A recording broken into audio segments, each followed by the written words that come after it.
Good morning बच्चों। जैसा कि हम लोग पिछले लेक्चर में पढ़ चुके हैं विलियन चैप्टर में जो है वाष्प दाब को प्रभावित करने वाली कारक। तो आइए आज हम एक नया चैप्टर पढ़ते हैं, नया टॉपिक पढ़ रहे हैं, classification of substance on the basis of vapour pressure. वाष्प दाब के आधार पर पदार्थों का वर्गीकरण, ये आपका न्यू टॉपिक है। इस टॉपिक में हम लोग सबसे पहले पदार्थों के बारे में समझेंगे। पदार्थ जो है वाष्पशील कैसे होता है, अवाष्पशील कैसे होता है, कौन कौन से पदार्थ वाष्पशील है और कौन कौन से पदार्थ अवाष्पशील है, इसके बारे में हम लोग समझेंगे। तो चलिए आइए, सबसे पहला हम लोग पदार्थ के बारे में जानेंगे। तो वोलेटाइल सब्सटेंस।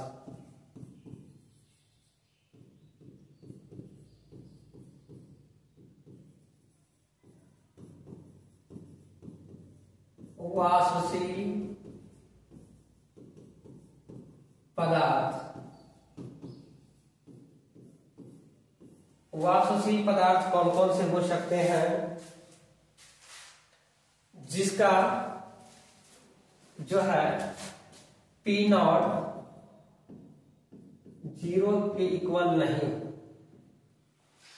जैसे मान लिया जाए P का मतलब होता है प्रेशर। शुद्ध प्रेशर जो है, शुद्ध दाब जो है 0 के बराबर ना हो। शुद्ध दाब जो है 0 के बराबर ना हो। अगर दाब 0 से बढ़ रहा है या घट रहा है तभी वो पदार्थ वाष्पशील होगा, अन्यथा वो वाष्पशील नहीं होगा। तो यहां पर कहने का ये अर्थ हो गया कि P0, इसको P0 पढ़ते हैं, P0 is not equal to 0। मतलब हिंदी में अगर इसे बोला जाए तो शुद्ध दाब जो है 0 के बराबर नहीं होना चाहिए। अगर 0 हो गया तो वैसे पदार्थ को वाष्पशील नहीं कहें। तो शुद्ध जो है दाब जो है 0 के बराबर ना हो। तो ये कौन कौन से हो सकते हैं, इसका कुछ एग्जाम्पल है। जैसे पानी, जैसे वाटर। पानी का कुछ अपना वाष्प होता है, जैसे 100 डिग्री सेल्सियस पर ये वेपर में बदल जाता है, वाष्प में बदल जाता है। जैसे अल्कोहल C2H5OH, ये अल्कोहल है। अल्कोहल में इसको इथेनॉल बोलते हैं। फिर और जैसे कुछ है आपका टॉलिन, ठीक है, टॉलिन इसको बोलते हैं, इसको टॉलिन बोला जाता है। इसको बेंजीन बोलते हैं।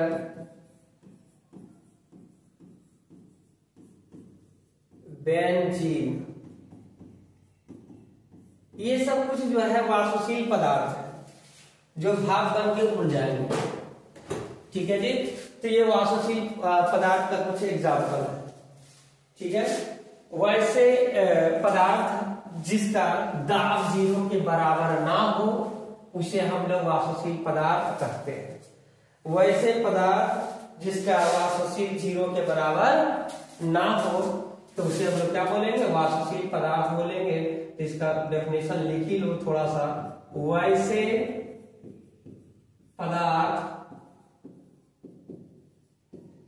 जिसका वाष्प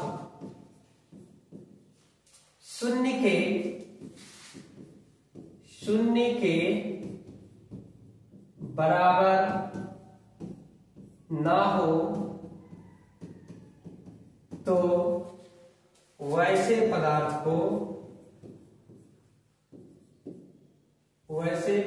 को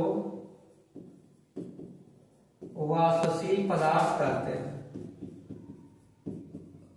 वाष्पशील पदार्थ कहते हैं।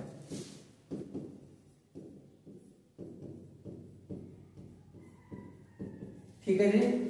ये इसका एक कुछ एग्जांपल हो गया, जैसे H2O, इथेनॉल, टॉलिन, बेंजीन और बहुत सारा है। ETC लगा लो, बहुत सारा है, कितना को ऐसे लिख सकते हैं आप। तो ये वाष्पशील है, वोलेटाइल जो है सब्सटेंस। नॉन वोलेटाइल सब्सटेंस किसको कहते हैं? नॉन वोलेटाइल सब्सटेंस किसे कहते हैं उसको जरा लिखिएगा। तो नॉन वोलेटाइल सब्सटेंस क्या होता है सेकेंड में, वो फर्स्ट था सेकेंड नॉन वोलेटाइल सब्सटेंस, जिसको आवाष्पशील पदार्थ बोलते हैं, आवाष्पशील पदार्थ बोलते हैं।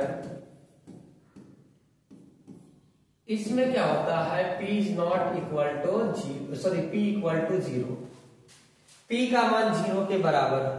तो वैसे पदार्थ जिसका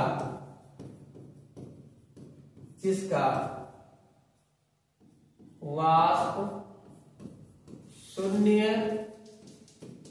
के बराबर हो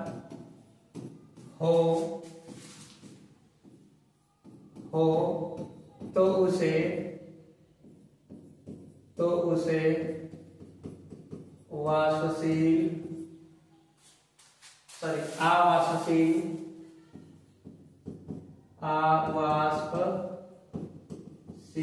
पदार्थ कहते हैं, आवाष्पशील पदार्थ कहते हैं।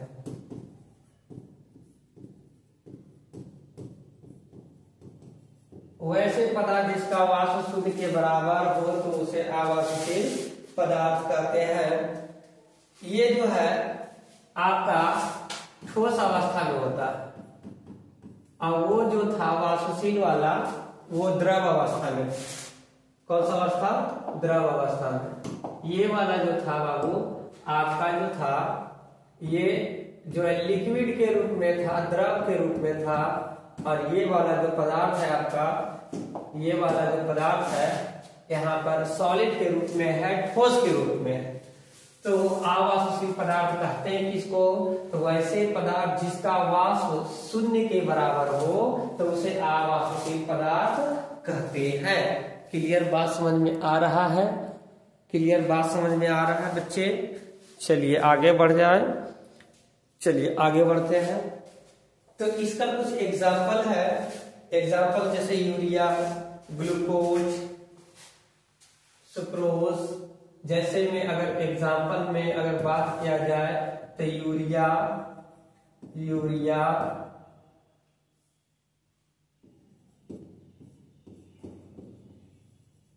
इसका फार्मूला होता है NH2CO यूरिया। फिर हो गया ग्लूकोज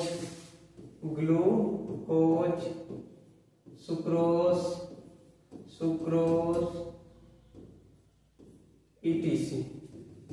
ठीक है, यूरिया, ग्लूकोज, सुक्रोज ETC, ये सब क्या है, आवाष्पशील पदार्थ है जो ये वेपर नहीं करता है, वाष्पन की क्रिया नहीं करेगा। तो जब वाष्पन की ही क्रिया नहीं करेगा तो वैसे पदार्थ को वाष्पशील पदार्थ कहते हैं। क्लियर बात समझ में आ गया। तो जो वाष्प की क्रिया नहीं करता उसे हम लोग वाष्पशील पदार्थ, अवाष्पशील पदार्थ कहते हैं। क्लियर है। अब आता है जो तीसरा है तापमान। तीसरा क्या है, तापमान। तो टेम्परेचर जो है तीसरा आपका पॉइंट है टेम्परेचर।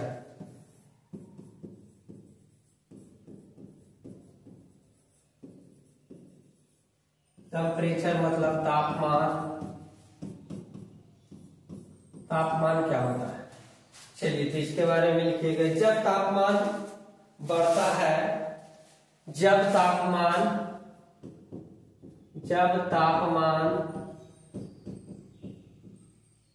बढ़ता है, जब तापमान बढ़ता है तब उनके अणुओं के बीच, जब तापमान बढ़ता है तब उनके अणुओं के बीच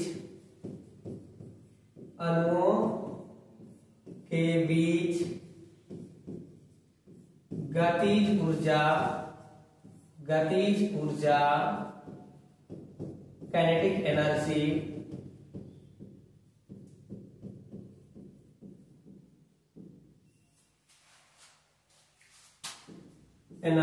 बढ़ जाता है। जब तापमान बढ़ता है तब उनके अणुओं के बीच बीच गतिज ऊर्जा बढ़ जाता है, जिसके कारण वाष्पन की क्रिया होने लगती है। जिसके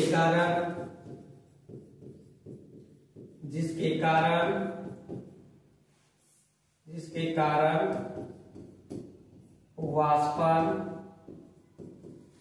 की क्रिया होने लगती है।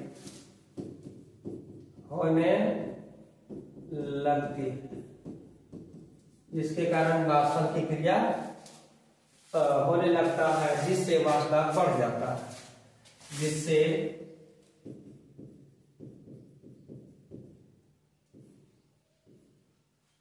वाष्प दाब बढ़ जाता है। अब सबसे पहला एक कंटेनर मैंने लिया। इस कंटेनर में अगर बात करें, एक कंटेनर, एक पात्र लिया, एक पात्र में द्रव भरा हुआ है, ठीक है।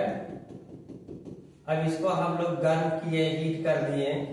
क्या कर दिए? हीट किए, गर्म किए। तो गर्म करने के बाद इनके जो अणु है, अणुओं के बीच में गतिज ऊर्जा बढ़ने लगा, और गतिज ऊर्जा बढ़ेगा तो इनके अणु जो है ऊपर लेयर पर आ जाएगा, और जैसे ऊपर लेयर पर आएगा बाहरी सतह पर आने लगेगा, और जैसी बाहरी सतह पर आने लगेगा तो वाष्पन की क्रिया बढ़ जाएगा। तो इस तरीके से अगर बात करें कि अगर तापमान बढ़ाते हैं तो वाष्पन की क्रिया क्या होगा, घटेगा कि बढ़ेगा। तो यहाँ पर एक छोटा सा बात लिखते हैं, तापमान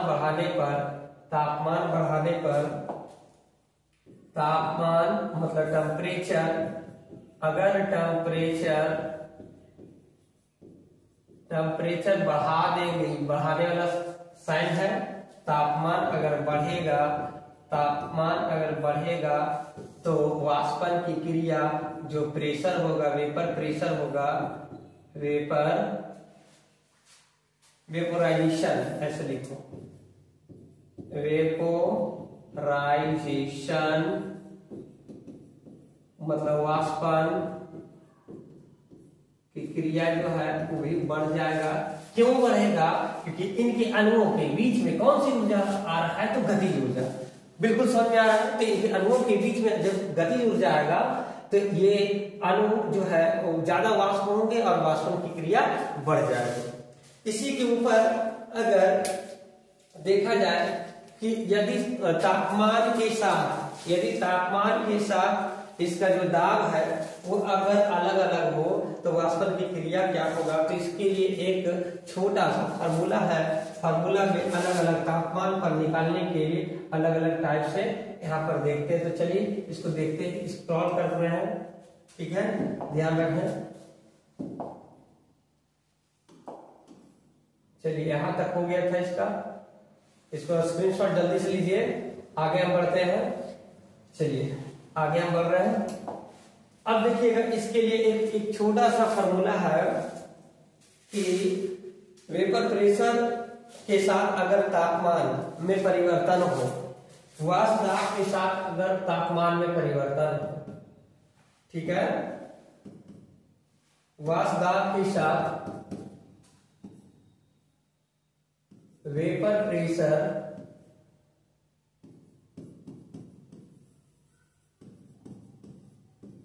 विथ टेम्परेचर,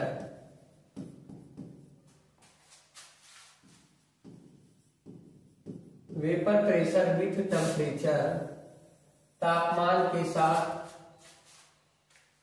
वाष्प दाब, तापमान के साथ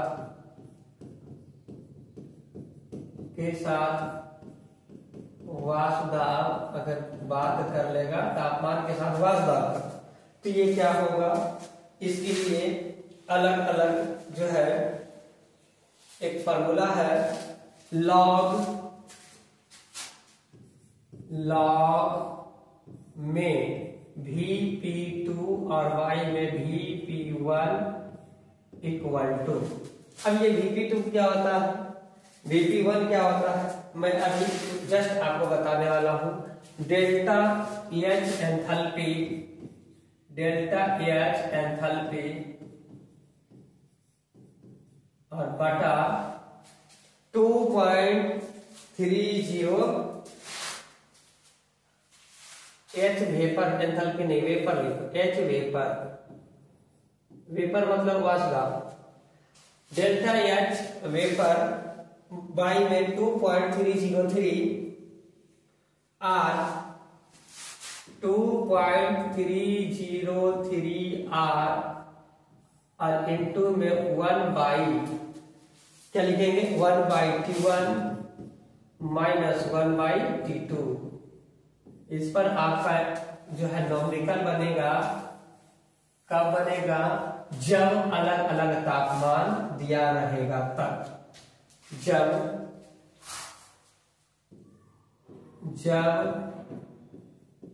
अलग अलग तापमान हो तो ये फार्मूला का हम यूज करेंगे, जहां पर Vp2 क्या है, Vp1 क्या है, ठीक है, डेल्टा एच VAP क्या है, R क्या है और T1 और T2 क्या है। यहां पर ये सारे का सारा क्या है वो आपको ध्यान देना है, ठीक है। अब देखो ध्यान से अगर बात कर लिया जाए तो ये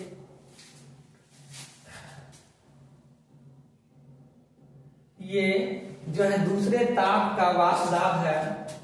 अगर इसको हम ऐसा ना लिखे, छोड़ो, यहां तक R तक रहने दो, इसको लिखो T2 तापमान पर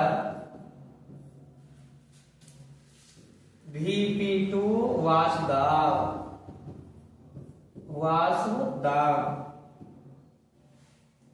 T2 तापमान पर Vp2 वाष्प दाब, ठीक है, T2 तापमान पर Vp2 वाष्प दाब।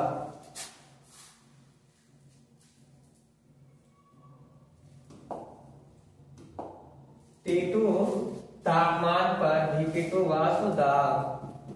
यहाँ कहने का यह अर्थ हो गया कि यदि तापमान T2 लिए तो उसका वाष्प दाब Vp2 हो गया, यदि तापमान T1 लेंगे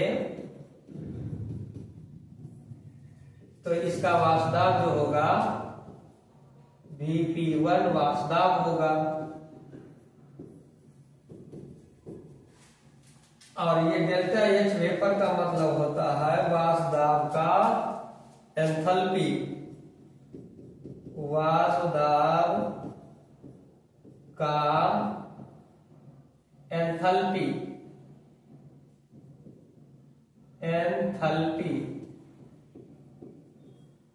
मतलब ऊष्मा, वाष्प दाब का ऊष्मा। और R का मतलब होता है सार्वत्रिक गैस स्थिरांक, सार्वत्रिक गैस स्थिरांक, जिसका मान होता है 3.1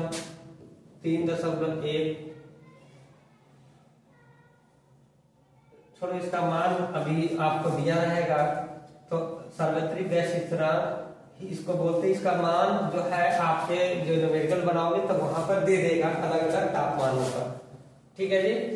तो यहाँ log Vp2 बाई Vp1 जो वाष्प दाब दूसरा वाष्प दाब पहला वाष्प दाब है, और डेल्टा एच वेपर का मतलब होता है वाष्प का एंथैल्पी, और 2.303 R का मतलब होता है सार्वत्रिक गैस स्थिरांक, और 1 by T1 minus 1 by T2। ये आपको न्यूमेरिकल बनाने में, हालांकि इसका कहीं यूज जो है आपको एग्जाम वगैरह में देखने के लिए नहीं मिलेगा। इसका यूज जो है अलग अलग जब तापमान हो तभी करना, अन्यथा नहीं करेंगे। चलिए इसका छोटा सा ग्राफ देख लेते हैं। इसका अगर ग्राफ देखते हैं हम लोग तो ग्राफ में क्या लिखा हुआ है वो ध्यान देना है। अगर ग्राफ की बात किया जाए तो इसका जो ग्राफ होता है इस तरीके से होता है। इसका जो ग्राफ होगा इस तरीके से होगा। ये क्या होगा कि ये इधर जो है वेपर प्रेशर अगर बढ़ाएंगे तो इसका जो तापमान भी होगा,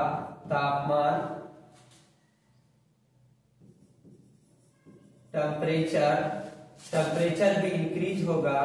बशर्ते ये कैसे होगा वो ध्यान देना है। कोई एक फिक्स डिस्टेंस होगा और फिक्स डिस्टेंस पर ये जो है इस फॉर्म में बदलेगा।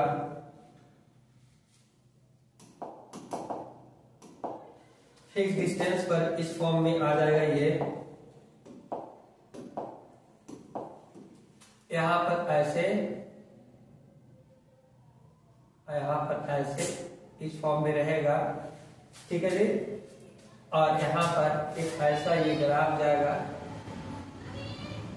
और यहां से ये कर्व होते हुए इस फॉर्म में गुजरेगा, ठीक है जी।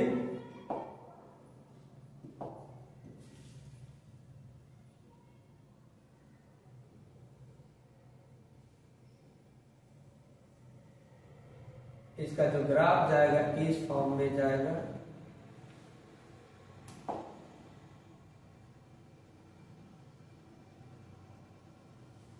और यहां जाने के बाद इसका जो ग्राफ होगा इस फॉर्म में ऐसे कर्व लाइन में चला जाएगा। तो इसका जो ग्राफ जाएगा जो वक्र में जाएगा, ये कर्व में जाएगा, इस फॉर्म में रहेगा, ठीक है। तो इसको बोलते हैं वक्र ग्राफ। क्या बोलते हैं? वक्र ग्राफ, ठीक है। तापमान जैसे जैसे बढ़ाते जाएंगे वैसे वैसे वो इंक्रीज करते जाएगा। वो हाई टेम्परेचर इधर वाष्प वेपर प्रेशर हो जाएगा उच्च दाब पर। उच्च ताप पर ये जो है वाष्पन की क्रिया करेगा, ये वाष्प बनेगा। क्या बनेगा? वाष्प बनेगा। तो यहाँ पर ऐसा नहीं है कि तापमान बढ़ा रहे तो इसके समानुपाती है, ऐसा कोई बात नहीं है। यहाँ पर जो है तापमान धीरे धीरे बढ़ाते जाएंगे तो वाष्प दाब भी धीरे धीरे धीरे धीरे नीचे से ऊपर की ओर ग्राफ बढ़ते चला जाएगा। तो इस तरीके से इसका ये ग्राफ होगा। क्लियर बात समझ में आ गया?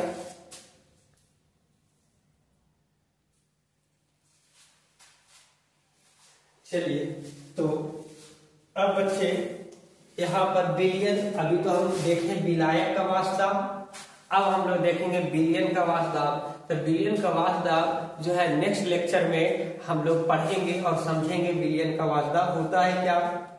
तो आप लोग जो है कम पढ़िए लेकिन उसको समझ लीजिए ताकि आपको आने वाले टाइम में कहीं दिक्कत ही ना हो।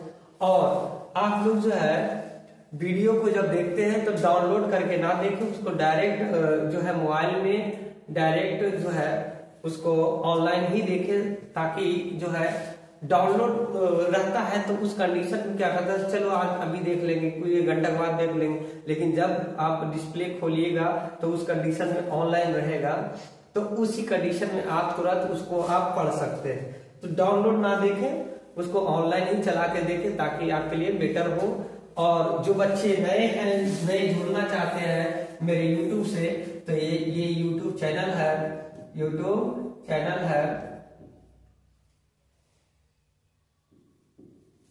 चैनल है A to Z chemistry Sujit sir. आप YouTube पर जाके सर्च कीजिएगा, आपको मेरा फोटो दिखेगा और वहां पर आप जो है बेल आइकन सब्सक्राइब कर लीजिएगा ताकि अगला नोटिफिकेशन आपको पहले पहुंच जाए और पहले मिले। और जो बच्चे अगर मोबाइल नंबर से कांटेक्ट करना चाहते हैं तो ये मेरा मोबाइल नंबर है, मोबाइल नंबर 1913492325। ये व्हाट्सएप नंबर है, व्हाट्सएप नंबर पर आप कांटेक्ट कर सकते हैं। और बिलियन को जिसको पीडीएफ चाहिए वो आप इस नंबर पर शेयर करें, आपको पीडीएफ अवेलेबल करा देंगे, ठीक है। चलिए, तो आज का सेशन यही समाप्त करते हैं, फिर नए सेशन के साथ कल जो है बिलियन का वाष्प दाब लेके आएंगे। तो कल शायद आपका 10वां वीडियो होगा। आज 9वां जो है 8 वीडियो तो लोड हो चुका है, ये 9 वीडियो का आज लोड कर देंगे। तो आप लोग जो है जरूर इसको देखें और एक दूसरे बच्चों को शेयर करें। समझ में नहीं आता है कमेंट में लिख दें, हम कमेंट रोज पढ़ते हैं, उसको हम देख लेंगे और आपका जो है निवारण कर दें। तो थैंक यू, आज के लिए इतना ही रहने दें।